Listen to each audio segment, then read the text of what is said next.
porque ela se dissemina muito rápido na população, ou então porque ela deixa sequelas. E quando a gente fala, por exemplo, do sarampo, que a gente viu na aula passada, ela é os três, né? O sarampo, ele é altamente contagioso, ele tem um alto índice de mortalidade, especialmente em crianças, e ele também pode causar sequelas, que são as pancefalites. Então, a gente pode considerar que a vacina é uma bênção, né? Se eu posso tomar uma vacina para evitar de ter uma doença, né? Isso é muito do bom para todos nós. Né? Então, a gente tem ali essa questão. Trouxe aqui as principais doenças imunopreveníveis, né? Que possuem vacina. Então, a gente vê a poliomielite, o sarampo, a tuberculose, por meio da vacina da BCG, a difteria, que nós vamos falar hoje, por meio da vacina pentabacteriana, tem a DTP, que é a tríplice bacteriana, tem a dupla adulto, tudo para prevenir a difteria, o tétano, né, que vai causar ali doença bem grave. Essas três a gente vai estudar hoje, ó, a difteria, o tétano e a coqueluche, ok? Hoje o PIN vai ser por meio da atividade, né? Hoje a gente tem a nossa atividade 2, então, assim que eu passar a atividade para vocês, vai ficar valendo a presença. E para quem quiser o material de hoje, ele está no Class. Ah, preciso do material de hoje para fazer a nossa prova, então tá lá no Class. Não é hoje, gente? Espera aí que eu preciso confirmar agora. Sério? Então eu fiz correndo a atividade? Espera aí, gente, deixa eu confirmar.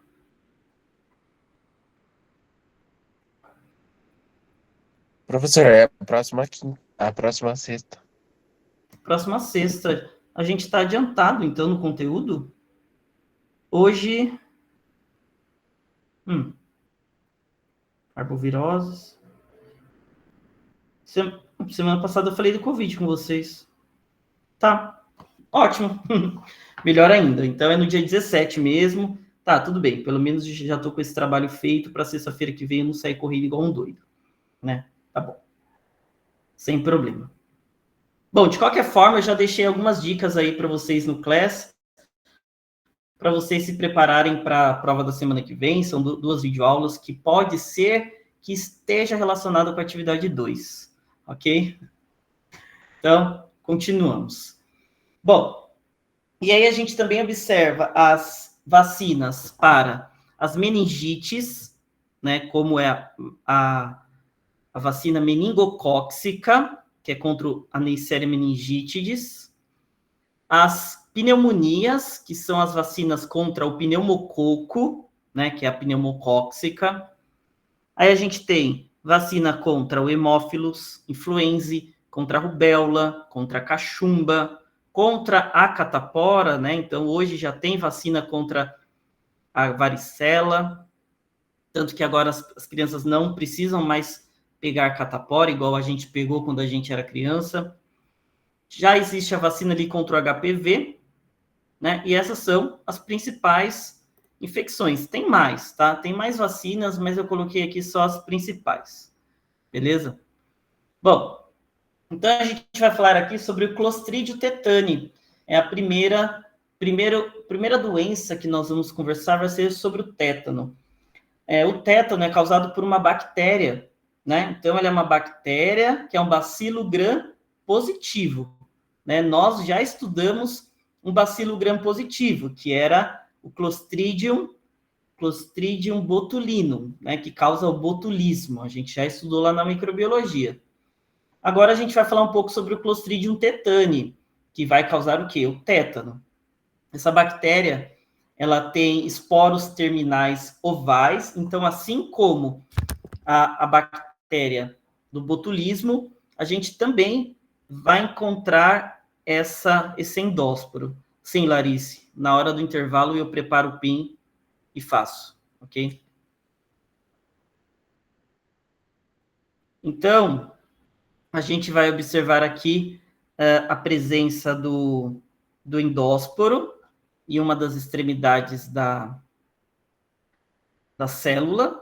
né? E como eu não sei se a professora Vanessa já comentou com vocês sobre esse endósporo, o endósporo bacteriano, ele é uma estrutura de resistência. O que significa? Significa que se tiver uma condição ruim para a célula da bactéria morre, mas o endósporo sobrevive. E esse endósporo ele pode sobreviver em qualquer situação adversa, na seca, na enchente, no sol, enfim. Até na falta de oxigênio ou na presença de oxigênio, esse endósporo consegue sobreviver. Então, quando a bactéria morre, o endósporo sobrevive, e aí, quando a condição é ideal, a bactéria cresce de novo, né? Ela meio que germina por meio desse endósporo, é como se fosse uma semente, certo? A gente observa que o Clostridium tetani, por ser uma bactéria gram-positiva, especialmente do gênero Clostridium, a gente encontra ela no meio ambiente, né? Então, a gente vai encontrar nos equipamentos de jardinagem, a gente vai encontrar no prego, né? Depois a gente vai entender o porquê. A gente vai encontrar também nos equipamentos, não, já falei, né? Nas fezes dos animais, tem Clostridium tetani nas fezes do cavalo, nas fezes da vaca. Então, essa bactéria, ela pode ser transferida aí pelo meio ambiente livremente, e o endósporo, ele é muito leve. Então, esse endósporo aqui, ele é muito leve. Então, o vento consegue carregar ele para locais longes, e esse endósporo vai cair, vai se espalhar para vários locais no meio ambiente.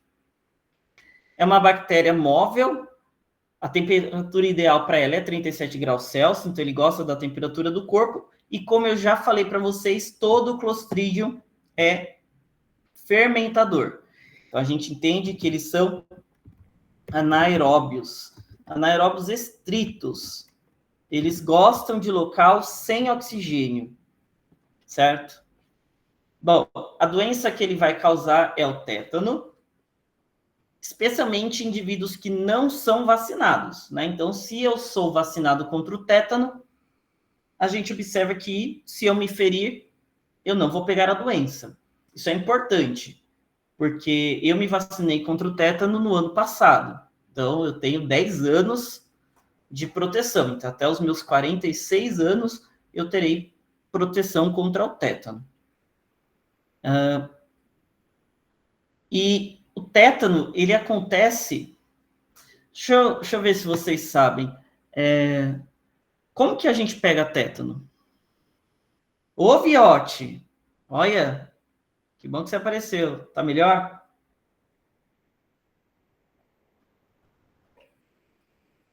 E aí? Na ferrugem? O Lucas disse que foi pela ferrugem. O outro Lucas disse que foi pelo prego enferrujado. Michele também. Né? Então, ferrugem, a Viote também. Então, mordida de cachorro, interessante. Então, aí que tá. As nossas mães falavam que a gente tinha que tomar cuidado na rua com prego enferrujado para a gente não pegar tétano, não é verdade? E se eu disser para vocês que não é verdade isso? Né? E se eu falar para vocês que o prego enferrujado nem sempre vai transmitir tétano? Não é o prego enferrujado, não é a ferrugem. Pode ser um prego normal, pode ser um prego que não esteja enferrujado. Pode ser um córrego, igual o irmão da Melissa. Meu Deus, Melissa. Ele tá bem, ele se curou, deu tempo de prestar o socorro. Obrigado, Letícia.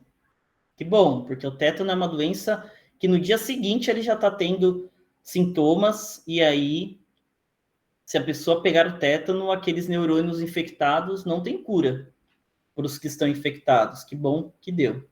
Né? Então, veja, o tétano ele não vai ser transmitido por meio do prego enferrujado, e sim por contusões traumáticas com material que tenha o endósporo.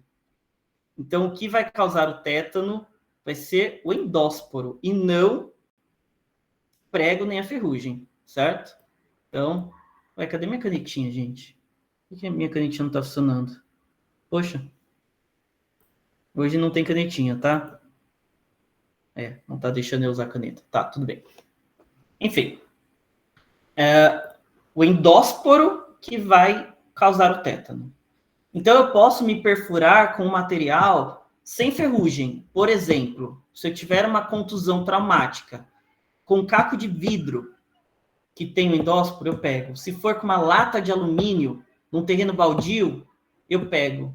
Se for colocando um piercing, se tiver um endósporo naquele piercing, eu pego.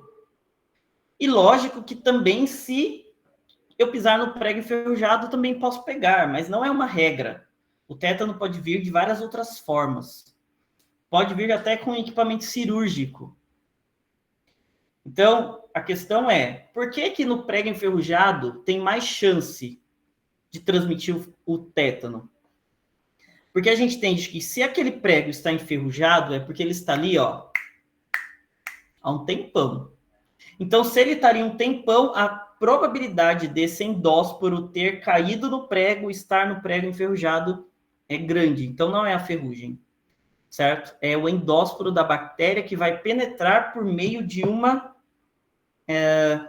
ferida, de uma contusão traumática. Pode ser um pedaço de madeira, certo? Tô tirando o taco da casa da minha avó. E aí, de repente, sai uma lasca, enfia essa madeira no meu braço, pega o tétano. Tudo bem? Então, é a presença do endósporo e não necessariamente da ferrugem ou do prego. Aqui eu trouxe para vocês uma visualização sobre o tétano nos últimos anos, para vocês terem uma noção. Lá em 2014, mais de 250 pessoas pegaram tétano no Brasil. Em 2015, um pouco mais, 260. Em 2020, 167 pessoas pegaram. Em 2024, em torno de 215 pessoas pegaram tétano. Só em 2025 que teve essa redução. Provavelmente porque as pessoas voltaram a tomar a vacina, ok? Pode ser um alicate de unha. Geralmente, Igor, tem relação com o meio ambiente. Então, para que esse alicate transmita, ele precisa estar, tipo, no banheiro de uma casa velha, cheia de pó. Né? Se esse alicate estiver guardado, ele não vai ter contato com o endósporo e aí não vai causar o tétano. A gente observa que 85% das pessoas que pegam tétano é do sexo masculino e 15% do sexo feminino. A gente já sabe por quê, né? O cara que cuida do cavalo, o tratador, o cara que anda em terreno baldio, o cara que pula cerca, né? O cara foi pular cerca, se rasgou no arame farpado e pegou tétano, né? Sei lá, o cara que joga bola descalço e corre risco de pisar no prego, né? Então a gente vê que geralmente é o homem que faz essas coisas. A mulher é mais difícil, né? É difícil uma mulher entrar no terreno baldio, por exemplo. Já o homem não, ele vai entrar lá porque ele quer explorar quando ele é criança, nananana, enfim. As pessoas que mais pegam tétano são as pessoas pardas, 53%, e na idade, a idade média de uma pessoa que pega tétano é 52 anos. Então, geralmente, pessoas idosas vão pegar mais tétano do que os adolescentes. Por que o adolescente não pega? Porque geralmente ele é vacinado. Geralmente a mãe dele leva ele lá no posto para tomar vacina. E aí, quando o cara chega com 25 anos que ele tinha que tomar de novo, ele não toma. E aí a gente vê que o número de pessoas com tétano aos 25 anos já é maior. Cada ano que passa, vai aumentando mais ainda, porque em vez das pessoas tomarem a vacina, não, elas não tomam. Ok? Então a gente vê aí essa questão epidemiológica, bastante importante. A toxina que o tétano libera se chama tétanoespamina. E é uma toxina tão forte que eu preciso de 0,0000001 grama para pegar tétano. Por quilo, né? Lógico. Então, é uma das toxinas mais fortes que existem e é necessária uma quantidade mínima de toxina para que a doença aconteça. Então, o irmão da Melissa teve sorte, né? Provavelmente ele foi atendido rapidamente, tiveram um olhar legal, caiu no córrego, poxa, não vou só dar um banho, não, vou levar no médico, né? E aí deram a vacina e ele não pegou a doença. A gente observa que o tétano ele vai gerar contrações espásticas à musculatura e neurônios motores. Então, essa toxina, depois dela ser absorvida pelo sangue, ela vai entrar no neurônio. Igual acontece com a toxina botulínica, que nós conversamos. Só que a toxina botulínica vai gerar paralisia do neurônio. Já a tetanoespamina, que é a toxina tetânica, vai gerar contrações espásticas. Contração espástica é uma contração forte, uma contração dolorosa. E é uma contração espástica trava o músculo. São contrações tão rápidas, tipo uma cãibra muito rápida, que o músculo chega a travar. E aí vai gerar os sintomas, né? Que é o riso sardônico, o trismo e a postura arqueada. Então, ó, o que essa toxina faz? Ela inibe a liberação da glicina. Então, eu falei para vocês, semestre passado na fisiologia, quando a gente estava falando de neurotransmissores, quando eu quero levantar o braço, eu libero um neurotransmissor chamado de glutamato, ou adrenalina, ou acetilcolina, né? Um neurotransmissor excitatório, né? Então, liberei a acetilcolina, levantei o braço. Agora eu quero abaixar o braço. O que o corpo faz? Libera a glicina e o braço relaxa, o neurônio para. A informação ela vai sendo enviada pelo neurônio, tudo bem? E aí, quando a glicina entra no jogo, a informação nervosa para e o músculo relaxa. Então, a glicina é um neurotransmissor inibitório. Mas a toxina tetânica, ela impede a ação da glicina, ela não deixa a glicina atuar. Ok? E aí isso vai fazer que a acetilcolina haja muito além do que deveria, gerando a contração espástica, o espasmo que vai enrijecer os músculos da pessoa. E aí a pessoa vai ter o riso sardônico. O que é o riso sardônico? É uma contração espasmo muscular. Da pessoa que tem tétano, ela vai começar a fazer uns movimentos involuntários do rosto e do pescoço, né? Então ele começa a piscar e fazer umas caretas, sim, mais ou menos, que é o riso sardônico. Começa pelo rosto. Depois gera o trismo. O que é o trismo? O trismo é quando os músculos da mandíbula travam, e aí a pessoa não consegue abrir a boca. Não consegue abrir a boca, não consegue mastigar, não consegue fazer nada. Ela fica assim, ó, com a mandíbula cerrada. E esse trismo pode acontecer nas mãos e nos pés também. Então, a pessoa, os músculos das mãos vão enrijecer e a pessoa vai ficar com a mão fechada, assim, numa contração. Ok? E aí, em seguida, vai ter a postura arqueada opistotônica. A postura opistotônica é quando os músculos das costas começam a travar. E aí a pessoa ela vai virando assim, ó, e vai virando como se ela fosse fazer uma ponte. E ela vai ficar com uma postura arqueada, parecendo um arco, ok? Então essa é a postura arqueada, que já é a evolução. A pessoa que tem tétano, ela vai ter ataques de tétano.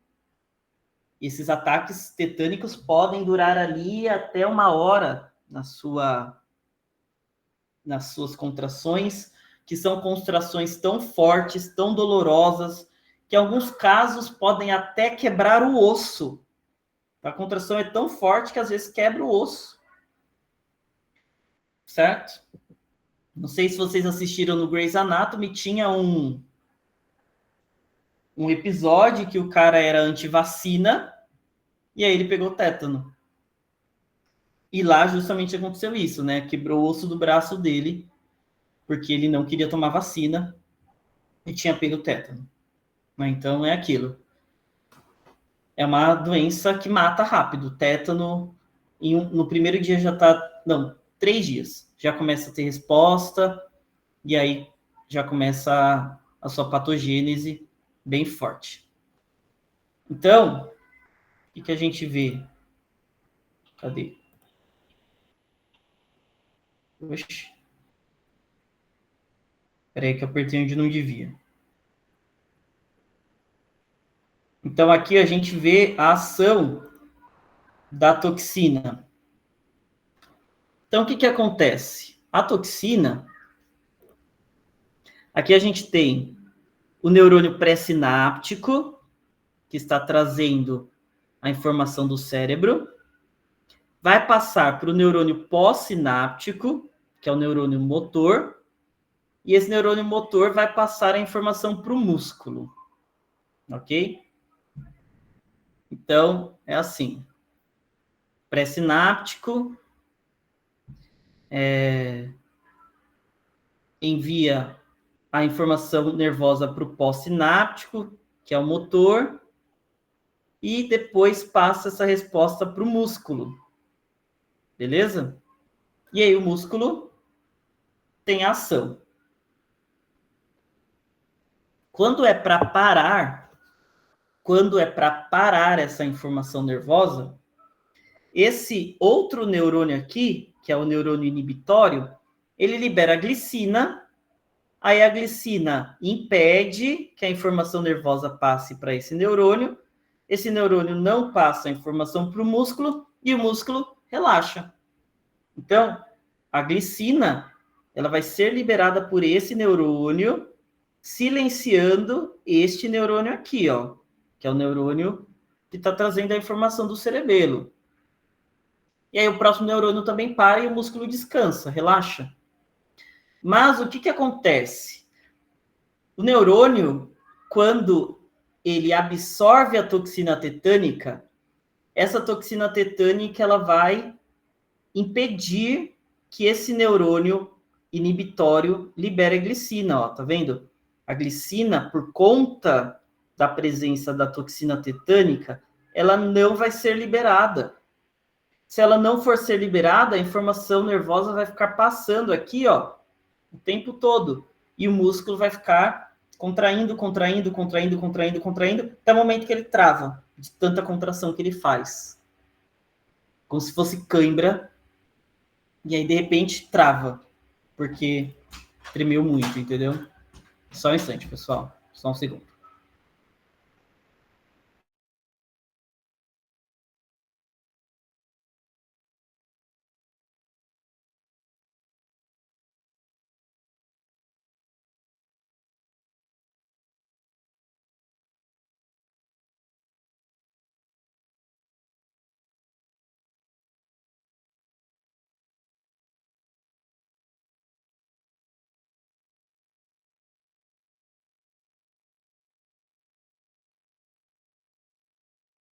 Então, ó, quando a gente vê essa imagem, naturalmente a gente pensa que é uma pessoa possuída, né? É uma pintura da Idade Média.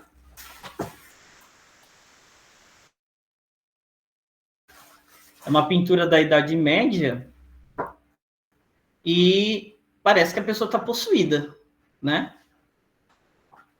Mas na verdade não. Na verdade, a pessoa está com tétano, entendeu? Então a gente consegue ver o riso sardônico na face, dá para ver o trismo na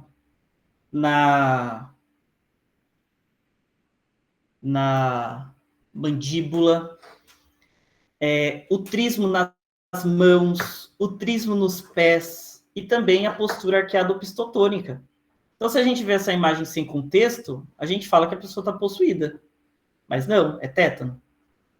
E a gente também observa uma questão pior ainda, que é o mal do sétimo dia. O que é o mal do sétimo dia?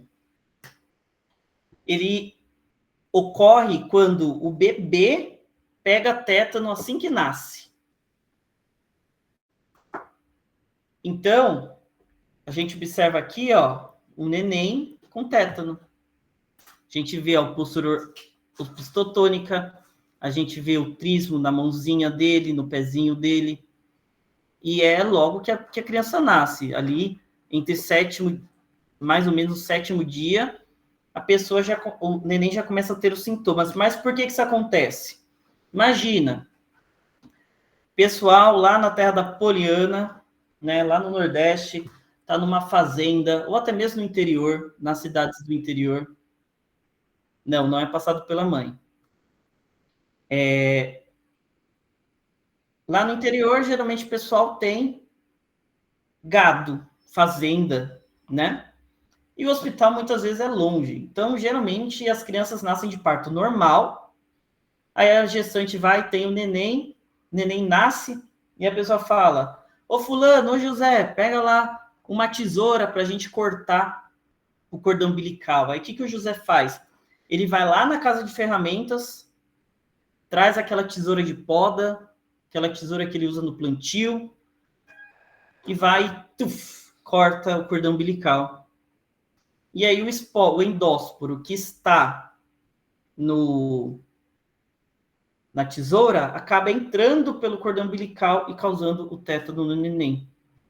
Outra coisa que pode acontecer é que, às vezes, naquela época, eles tinham o costume de colocar terra, café ou teia de aranha no cordão umbilical para ajudar na cicatrização. E como coisas que estão no meio ambiente, né? Terra, o que tem na terra? Endósporo de tétano. O que tem na teia de aranha? Endósporo do tétano. Aí o neném acaba pegando a infecção do tétano. Não é exclusivo, Luciana. Pode acontecer do equipamento mal esterilizado num hospital causar o tétano. Então, se for um equipamento que não foi bem esterilizado, passou uma poeira, caiu nessa tesoura, caiu no bisturi, pode acabar transmitindo também. Se esquentar essa tesoura não mata bactéria? Então, Catarina, o costume que as manicures têm de colocar um alicate no forninho não mata a bactéria, ok? Primeiro, a temperatura para esterilização a seco é 180 graus por 2 horas. Se aquele forninho tivesse 180 graus, a mulher jamais conseguiria abrir e pegar o alicate lá de dentro como elas fazem, né? Então, não. E mais, o endósporo, ele é difícil de morrer até na autoclavagem. A gente estudou na microbiologia que a temperatura da autoclavagem é 121 graus Celsius, mas o endósporo não morre. Ele precisa ficar ali por pelo menos 30 minutos para morrer na autoclavagem. Então, o endósporo, por ser uma estrutura de resistência, ele não vai morrer facilmente. Tudo bem? Pois é. Então, deixa eu ver se tem mais alguma pergunta. Como esse nascido pega, tudo mais. Será que os filmes baseados em fatos reais eram pessoas com tétano? Então, Luísa, possessões demoníacas existem, tá? Mas nem sempre pode ser uma possessão, pode ser um tétano, tá? Mas pode ser um caso de possessão também. Enfim. Tudo bem, então? O mal do sétimo dia vai acontecer se o equipamento utilizado para cortar o cordão umbilical, ou até mesmo para fazer a cirurgia, a cesariana na mãe, né? Pode passar para a mãe também, né? Então, tem essa questão aí envolvendo o tétano. Professor, Oi. Ixi, eu coloquei o essa, negócio no lugar errado. essa pintura se chama o Opistótono, de 1809, do Sir Charles Bell, que é uma representação de um soldado com tétano. Sério? Ah, que bom. O Sim. pistótono, né? Que tem É, a ver com a postura arqueada opistotônica. isso. Qual é o nome dele? O Opistótono, 1809, Sir Charles Bell. E como é que você achou essa imagem? Eu pesquisei. Não. Pintura de homem agonizando. Exatamente isso. É Sir o quê? Desculpa. Sir Charles Bell. Charles. Charles Bell. Bell com Bell. 2 L's. Sim, anatomista e cirurgião escocês. Sim. Que legal. Eu pesquisei exatamente isso. Pintura de homem agonizando com tétano. Certo. Aqui ele faz várias imagens mesmo de anatomia. Olha, bem legal. Tem até de praga. Muito bom. Obrigado. Vou até deixar aqui salvo De para nada. eu estudar um pouco mais. Então, o tétano ele é endêmico de alguns países e no Brasil ele é endêmico, certo? Então, injúria traumática com objetos contaminados por esporos. Ignore esse gráfico aqui que eu coloquei no lugar errado, certo? Então, é aquilo. A pessoa vai colocar um piercing, de repente a pessoa comprou um piercing numa banquinha, sei lá, foi na feirinha do Embu, aquela feirinha de domingo, Embu das Artes. Aí vai ter uma banquinha de piercing, a pessoa compra o piercing, ele não está embalado, ele não está esterilizado e tem, né, caiu a poeira e esse endósporo está ali no piercing. O álcool não mata o endósporo, nem o hipoclorito de sódio, somente a autoclavagem, certo? E a pessoa vai, põe o piercing e pega tétano. Então, é importante que, quando você for colocar algum piercing, confira se o piercing está lacrado. Veja o piercing sendo aberto na sua frente, para você garantir essa esterilização e não correr o risco de pegar tétano. Por exemplo, lá em Santo Amaro, na frente da Uninove Santo Amaro, tem uma banquinha que está escrito piercing, colocamos na hora. Então, você compra ali o piercing e eles já te furam ali na calçada mesmo, na calçada. E do lado tem um terminal de ônibus, aí fica passando um monte de ônibus, um monte de gente, fumaça, benzopireno, tem tudo. Com certeza tem esporo de tétano ali caindo sobre esses piercings. Aí a pessoa pode correr esse risco. Tem pombo, tem um monte, né? Andarilho, pessoa em situação de rua, bêbado, tem de tudo. Então, pode ter o tétano ali também. A pessoa que faz isso pode acabar correndo risco. Bom, aqui a gente observa também as formas de tratamento para o tétano. Então, a gente tem o tratamento com antibiótico, né, que a gente pode utilizar o metronidazol para matar essa bactéria.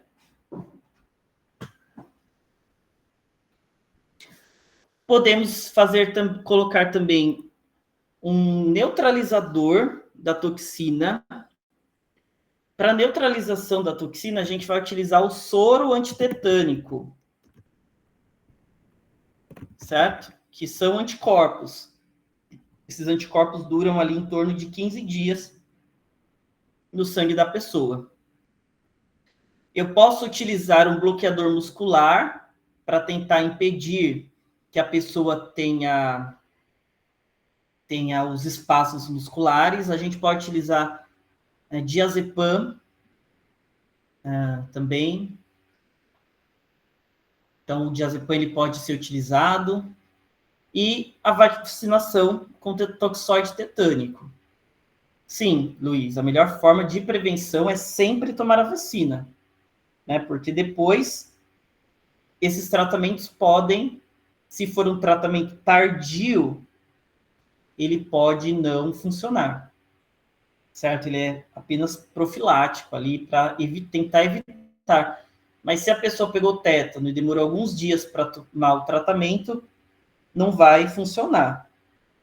Melissa, me conta. O seu irmão, quando ele caiu no córrego, ele foi levado imediatamente para o hospital? Ou demorou um tempo? Como foi a história?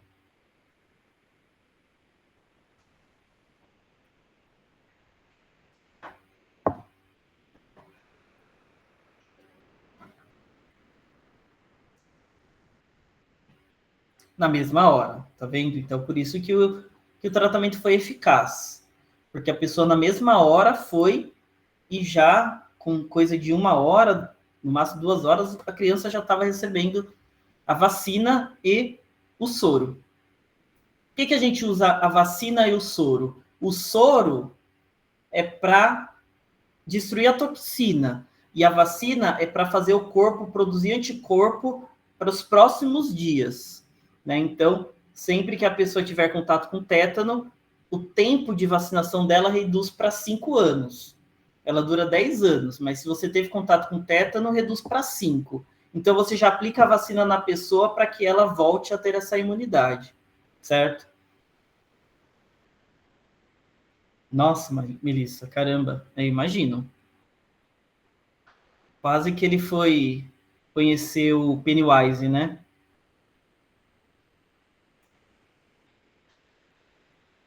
O que mais que a gente vê aqui? Então, muito importante. A vacina de tétano tem que ser tomada a cada 10 anos.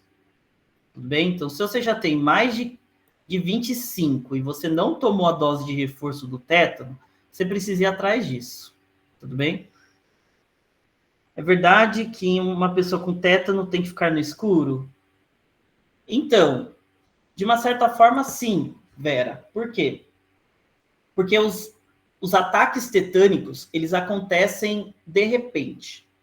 A pessoa que tem tétano, ela tem um ataque tetânico mais ou menos por 1 hora, depois passa. E o que vai gerar o gatilho para esse ataque tetânico é a luz. Então a pessoa sai no sol, um sol muito forte, está no escuro, sai no sol, pum, de repente teve um ataque tetânico. Cheiros muito fortes, barulhos muito altos, né? Tudo isso pode gerar um ataque tetânico. É mais ou menos a mesma forma que desencadeia a epilepsia, bem parecido ali nessa questão.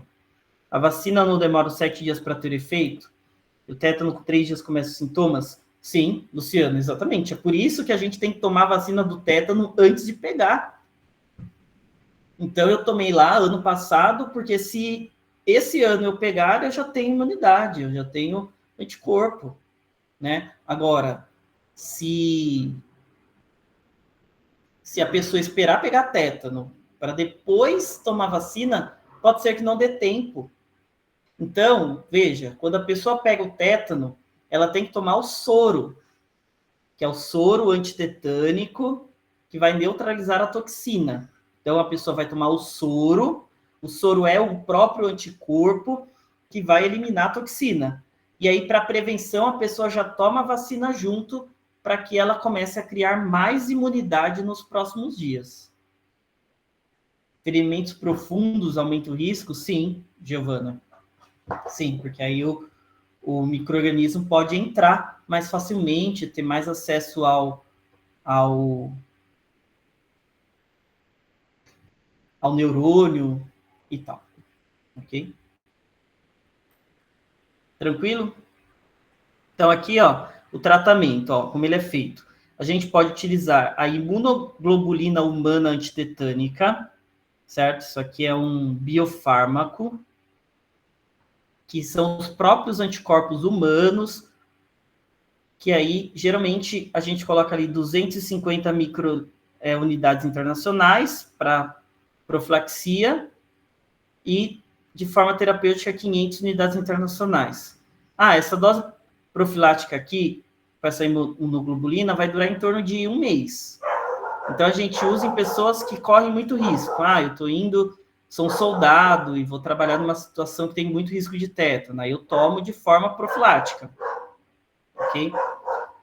E o soro antitetânico, a dose profilática de 5.000 unidades internacionais, a terapêutica 20.000 unidades internacionais, né? No caso, se a pessoa ela pegar o tétano mais leve, a gente usa o soro antitetânico. Agora, o tétano mais profundo, a gente vai utilizar a imunoglobulina, certo? O tétano mais grave, ok?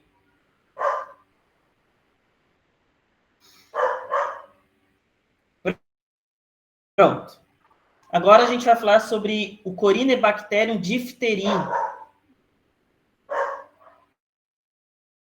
A pessoa com tétano fica consciente? Sim, ela fica consciente. Ela está acordada. Não é igual a epilepsia que a pessoa desmaia, certo? Ela fica acordada. Espera aí, pessoal, só um segundo.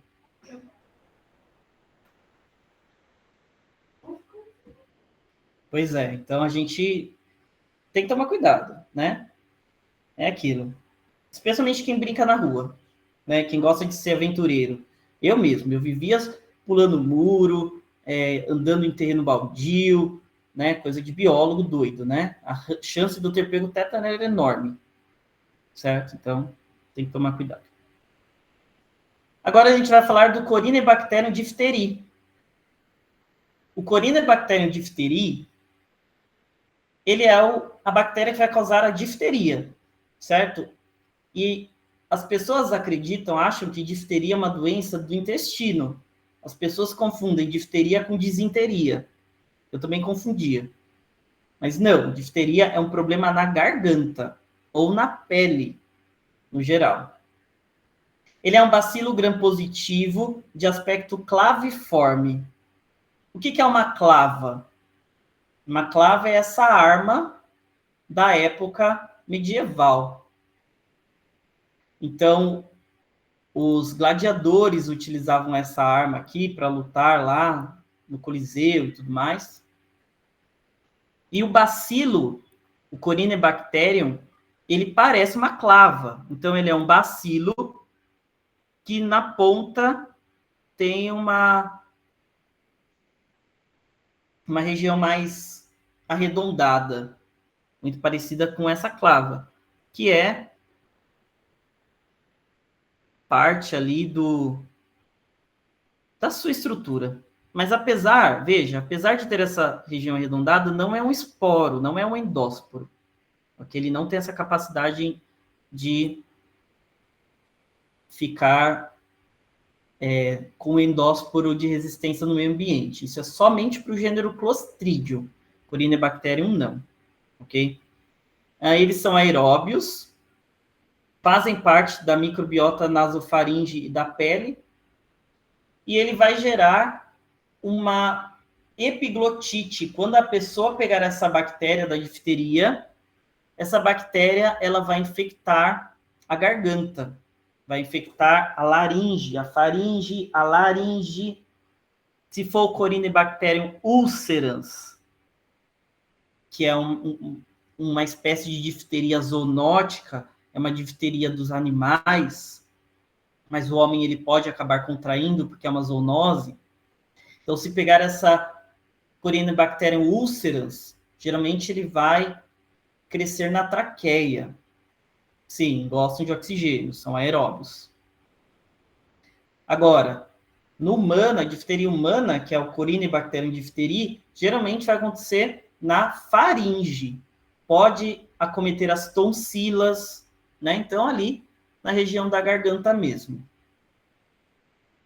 A toxina é chamada de toxina diftérica, assim como o nome difteria, toxina diftérica. Essa toxina ela é uma toxina que tem 2 subunidades, ela é uma toxina chamada de toxina A e B, ok? Toxina A e B. E o que essa toxina faz? Por que ela tem essas 2 moléculas, a molécula A e a molécula B. Porque a molécula B, ela serve para que a toxina se ligue no receptor da célula. Então, com a porção B, a toxina vai se fixar no receptor celular. E aí, o que acontece? A toxina A vai ser liberada dentro da célula e vai impedir o funcionamento do ribossomo. Se a célula não consegue ter função do ribossomo, as proteínas dela não serão produzidas, e aí ela vai ter esse problema de falta de proteínas, e a célula acaba morrendo, acaba entrando no processo inflamatório. Tá? Então, a toxina A e B, então vamos lá de novo. A toxina A e B, a parte B da toxina serve para a adsorção. Ou seja, é ela que vai se fixar na célula.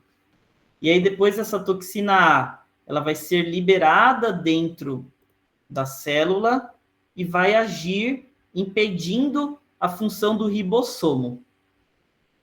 Se o ribossomo não funcionar, a célula fica sem proteínas. Sem proteína, sem enzima, a célula não funciona e entra no processo inflamatório, necrótico e tudo mais. Beleza? Então, a toxina é chamada de A e B. A patogênese da difteria, acontece a transmissão por gotas de saliva. Então, a pessoa ela vai pegar quando a outra pessoa estiver tossindo, cuspindo, falando, espirrando, pelo beijo na boca, enfim. Muitas das doenças são transmitidas por gotas de saliva, né? E aí a gente observa que, a princípio, a pessoa vai ter uma dor de garganta, dificuldade para engolir. E essa dificuldade para engolir vem por causa da produção dessa pseudomembrana purulenta, certo? O que é essa pseudomembrana purulenta? É isso aqui, ó. Quando a gente olha, parece que a pessoa engoliu um chiclete. Mas, na verdade, não. Na verdade, é a bactéria que está crescendo. Veja, as tonsilas da pessoa estão inchadas. Então, ela está com uma tonsilite, uma inflamação. E aí, essa bactéria começou a produzir o quê? Essa pseudomembrana purulenta, certo? Então, essa pseudomembrana purulenta vai acabar ali crescendo, ela vai se esparramando pela garganta, pela tonsila da pessoa. E aí, quanto maior for a pseudomembrana, mais toxina a bactéria está liberando no corpo. Essa toxina, ela vai afetar vai cair no sangue e vai acabar parando na pele, vai acabar parando no coração, pode infectar os neurônios. Então, por exemplo, a pessoa que tem difteria, ela pode ter uma miocardite, uma inflamação no músculo cardíaco por causa da toxina. Alguma das características, a gente vê o pescoço de touro, né? Então, o pescoço de touro, a pessoa vai ficar com o pescoço bem largo, bem fortalecido ali, por causa do inchaço dos linfonodos, por causa do inchaço das tonsilas, né? Então, o pescoço dela incha, e a gente chama isso de pescoço de touro.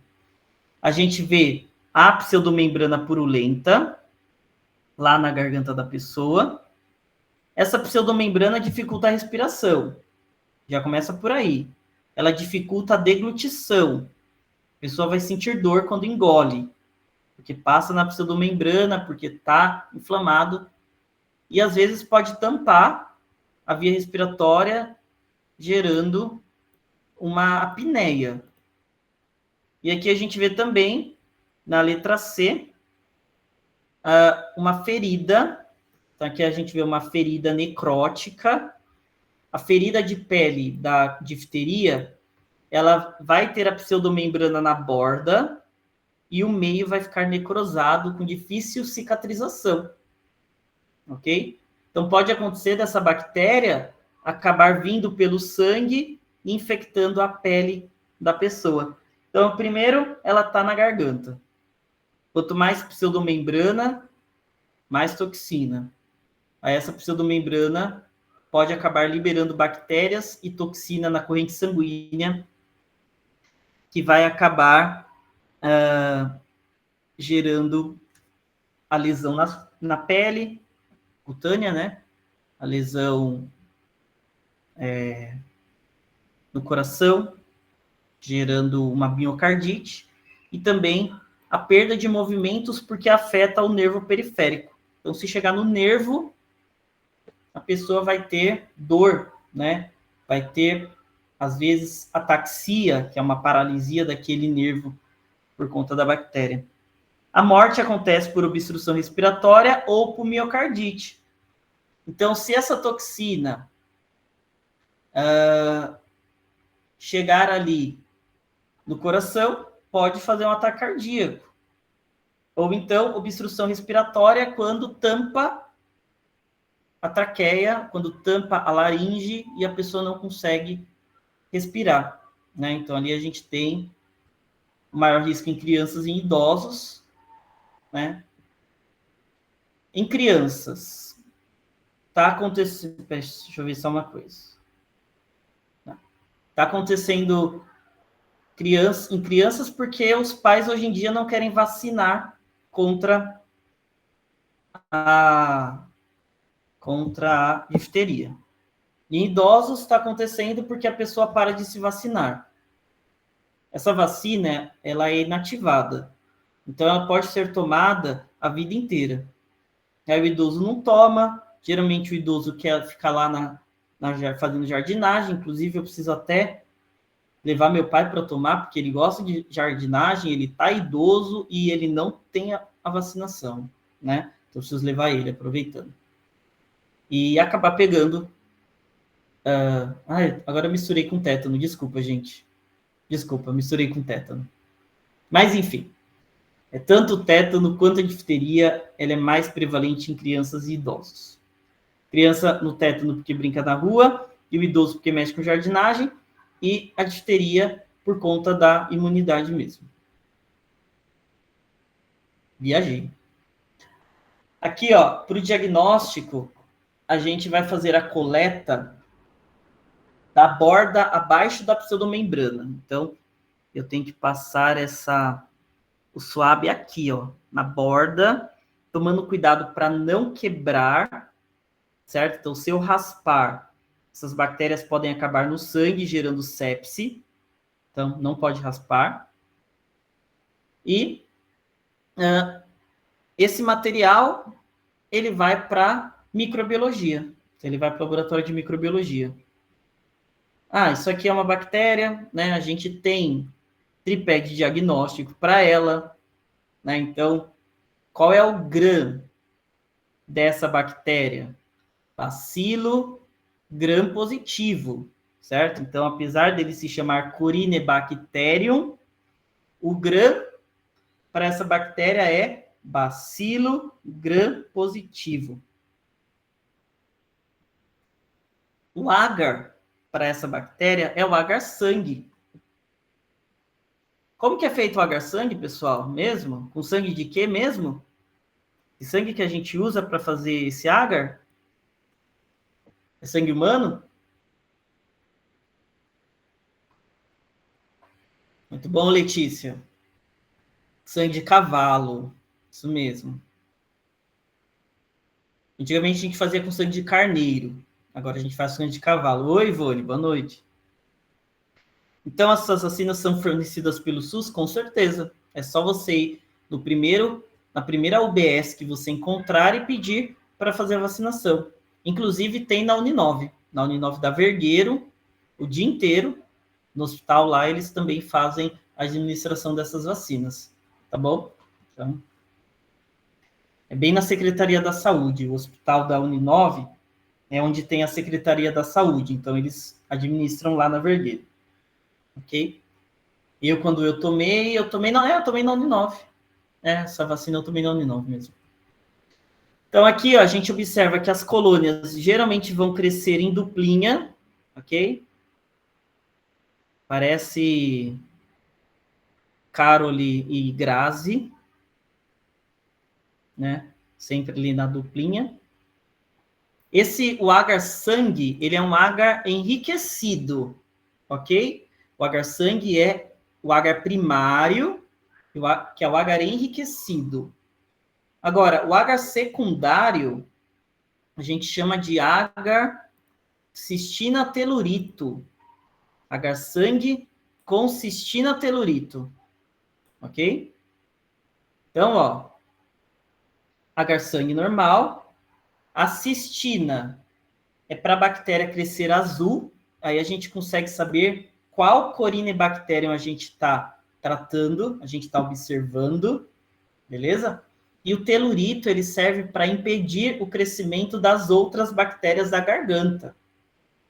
Então, o telurito vai fazer com que esse agar-sangue seja um agar seletivo, porque só vai crescer as Corynebacterias, e ele serve como um agar diferencial, porque vai fazer com que as bactérias cresçam azuis, um azul turquesa, fazendo com que a gente consiga diferenciar esse das outras Corynebacterias, ok?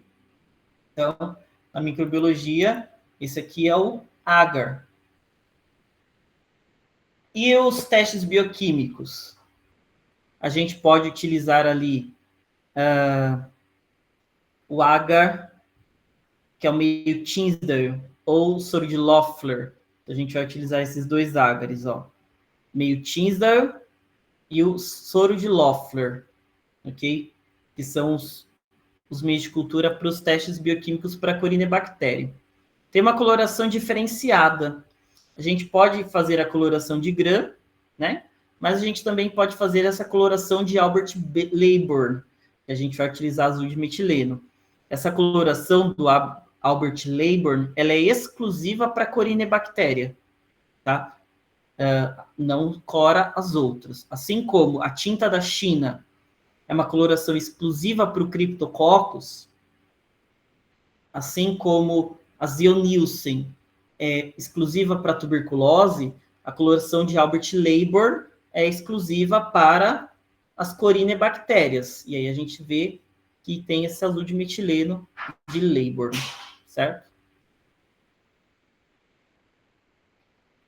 A epidemiologia acontece na visita a países endêmicos, geralmente em locais de comunidade, né, nas favelas, geralmente países subdesenvolvidos, na África tem bastante, na Ásia, na Índia, né, e no Brasil a gente encontra a difteria nas comunidades. A transmissão de pessoa para pessoa por gotas de saliva e somente o humano pega a difteria humana, né, porque tem a difteria zoonótica, que é causada pelo Corynebacterium ulcerans. Bacterium ulcerans é a bactéria que causa a difteria em animais. E às vezes a gente pega, né? Então, se a gente tomar, sei lá, tem outra bactéria que se chama Corynebacterium pseudotuberculosis, que a gente pode tomar no leite contaminado desses animais. E aí, a gente vai ter um tipo de difteria que parece uma tuberculose. E na outra, né, na Corynebacterium ulcerans, a gente pega geralmente quando a gente tem contato com feridas, né? Então, essa mesma ferida de pele que dá na difteria humana, na difteria do animal também vai gerar uma ferida de pele. E aí, tendo contato com essa ferida, a gente pode acabar se infectando, pegando a tuberculose zoonótica, beleza? Então, quem tem que tomar cuidado? Veterinários, tratadores, as pessoas que têm bode, vaca, né? Tratamento vai utilizar ali penicilina ou eritromicina, tem soro, ok? Então é importante. Pegou difteria, tem que usar o soro antidifteria. E também tem a vacina. Então, o ideal para não pegar a difteria é soro. Aliás, vacina. Toma vacina. Quem toma vacina, já toma vacina para as 3 doenças da aula de hoje. Para o tétano, para a coqueluche e para a difteria. Então, é uma vacina só, previne 3 doenças. A vacina se chama tríplice bacteriana, porque é para DTP, ou seja, difteria, tétano e pertussis, ok? Que a gente vai falar depois do intervalo. Então, a gente vai fazer ali um intervalo até as 21 horas e a gente já retorna. Não, vou dar 5 minutos a mais porque eu preciso fazer o PIN. Então, até 21h05.